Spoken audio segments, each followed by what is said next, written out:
Speaking about being in the dark, Christopher Luxon on most things. He was on breakfast this morning talking tax cuts. Let's have a look at the clip together and then we'll wrap up for the night and move on. Christopher Luxon, Daniel Faitaua talking about tax cuts primarily on breakfast this morning. It is a big week for New Zealand workers. So what difference? Yeah, but is it? Is it a big week? Is it a big week? With a $12 tax cut?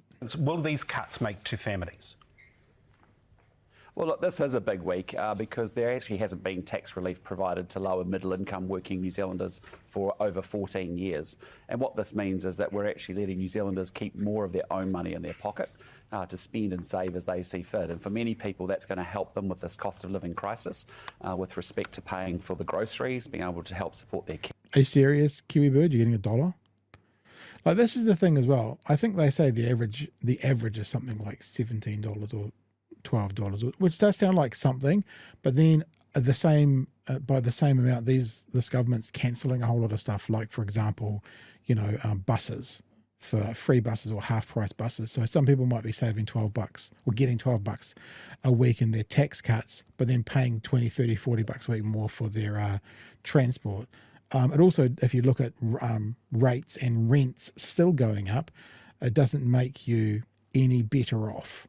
So if your rent's gone up by $50 a week and they're giving you a $15 a week tax cut, you're still $35 a week worse off under this government. Kids in some form or another being able to afford the fuel for their car and other costs that they're dealing with. And so it's, we think it's well deserved. We're really proud that we're able to deliver. That's an interesting thing. I should go back to Kiwi Bird. Mr. Luxon says it's well deserved. Kiwi Bird, your $1 tax cut is well deserved. 94% of Kiwi households some form of tax relief, and that's really important. I want to come back to something that your finance minister said in her budget speech, and to quote her, let me just read this. This budget is for the people whose doors I knocked on in the election campaign, who said $20 a week would be the difference between staying on top of the bills and being in overdraft. Sorry, my bullshit nerve's going off with that. I mean, I know there is a tipping point for everybody. Like, there is a tipping point where $1 more puts you into debt.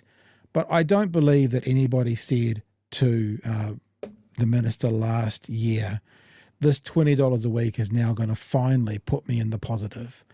I mean, he was just talking about help you're paying for your petrol. It's like $2.80 a litre at the moment. So that'll get you another 4 litres of petrol. I don't believe that. I do not believe that $20 a week is going to allow them to now live a life out of debt. I'll make sure that we get that correctly, what he said. $20 a week would be the difference between staying on top of the bills and being in overdraft. The difference in staying on top of the bills and being in overdraft. Yeah, so she's saying that people were telling her that with $20 a week, now I'm not going into debt, i.e. I'm not going into my overdraft anymore. I just don't believe it. Sorry, don't believe it.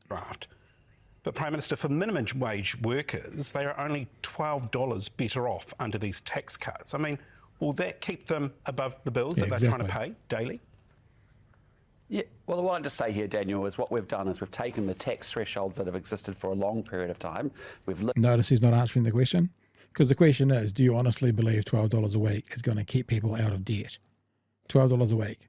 So that 1 week where they have one extra bill, that $12 a week is going to keep them out of overdraft? That's what he's asking.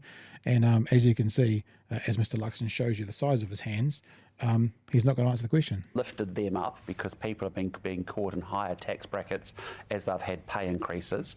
At the same time, we've introduced what's called Family Boost to help offset costs associated with early childcare, which is really expensive in this country. Hasn't answered the question yet. Change some of the other tax credits as well.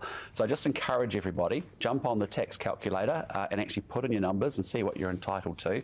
But coming on Wednesday, people have cash in their bank account. And I'm telling you, New Zealanders have been doing it really, really tough.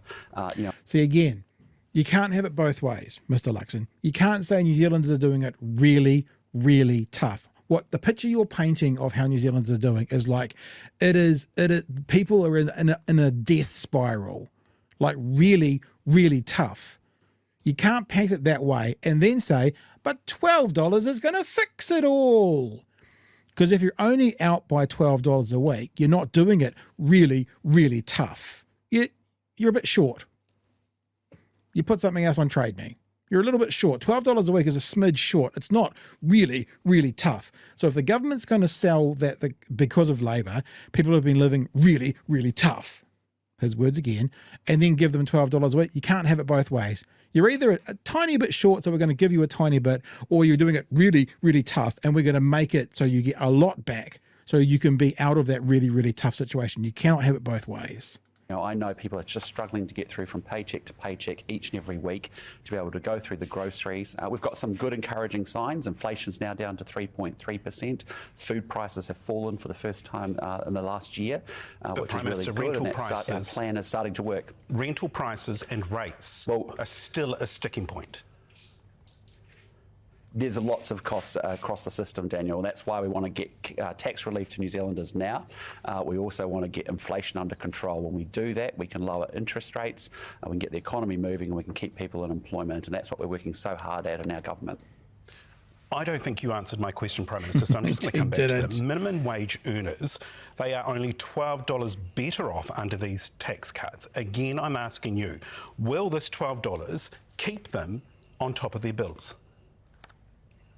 Well, it's a start, Daniel, isn't it? I mean, we've got to do many, many things. We're giving people tax relief, first time in 14 years, good for low and middle income working New Zealanders, designed that way to give them, benefit, which is important. At the same time, we're working hard on the causes of inflation to get inflation down, which has been our major, major problem in our economy over the last few years. It's gone from 7% down to 3.3%. Food prices have fallen for the first time. So there's lots of things that we've got to do. I do get a bit frustrated because this is the kind of medium you have to sort of let them get the answer out because you've only got them for 7 minutes. Oh, he's showing us his hands again. But right, this is the follow up, and Daniel, bless his heart, is not pushing. So Mr. Luxon, you are saying that you think New Zealanders are doing it really, really tough. Mr. Luxon would say yes, absolutely. Mr. Luxon, do you think $12 will fix that? Because no, it won't. It's a start. Okay. Thank you, Mr. Luxon. $12 is a start. When are they going to see more than that? If this is the start, when is the end, and what will the end look like? Rebuild the economy, to kill inflation, to lower the cost of living. This is the reason why I wanted to know why I wanted an answer from you, because you're set to also get a tax cut of $20. I mean, you're better off too. And would it be fair for someone with your pay bracket, and let's be honest, you probably are a high income earner, is it fair that you're getting a better cut than someone on the minimum wage? Is that fair, I'm asking you? I'll just say to you, Daniel, Daniel, I'll just say to you, this program has actually been designed to actually cap out so that actually someone like me, yes, gets $20 a week, but actually someone who's on lower middle income actually gets more than I get. That's exactly how it's been designed for lower middle income workers who actually that squeezed middle. That's what we've done here. We've just lifted the tax brackets up and then we've kept them at the top level. So yes, someone like me gets, I think, $20 a week, but equally people who are on middle incomes across New Zealand are going to do better than I will. And that's how it should be. And we've designed the system as fairly as we possibly can to put the focus on low and middle income workers. I just say to you, no government in the last 14 years has offered tax relief to New Zealand citizens. Not relevant. Inflation has gone through the roof. They have been killed by inflation. They've been squeezed, as we've said. We've campaigned on a promise to deliver tax relief, and we're delivering it because yeah, but you've campaigned on a promise to deliver tax relief, and you're quote unquote delivering it. But that doesn't mean it's the right thing to do. You're looking at the books, you're giving $14 billion in tax cuts that you're having to borrow for, you're giving $3 billion back to landlords, and you're giving tax cuts. So you are emptying the storehouse, tax cuts, right? And you've got more to pay for. So your outgoings are more, and you're emptying the storehouse. And you're supposedly the party of business. We actually think New Zealanders deserve to keep their own money in their own pocket, not give it to government. We actually believe a good government should be able to deliver frontline services, give people tax relief and grow the economy. The next part of the conversation, they start to talk about, what are you going to do with your tax cut, Mr. Luxon? Oh, I'm going to give it to charity. And as someone's already said in the chat, does he mean his church? Maybe. It's a bit of a cop out that as well. Yeah, look, it's the media's not getting onto him with details. This conversation needs to go layer, right? What they're doing is getting headlines. They're asking them the headline questions. What they want to do is go to the next layer down, then the next layer down.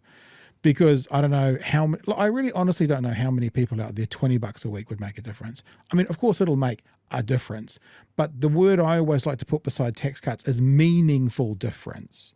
Because if it's not going to make a meaningful difference, one has to ask the question, would it be better to be left in the storehouse, quote unquote storehouse, to fix up infrastructure, to pay for Dunedin's hospital, which they're talking about cutting back on, to pay for more hip operations, to pay for ways to get in front of young offenders. You know what I'm saying? All of our $20, $12 added together could do a lot more in the vault than us getting it back on an individual. I mean, what's $12 going to do for a person? Very little.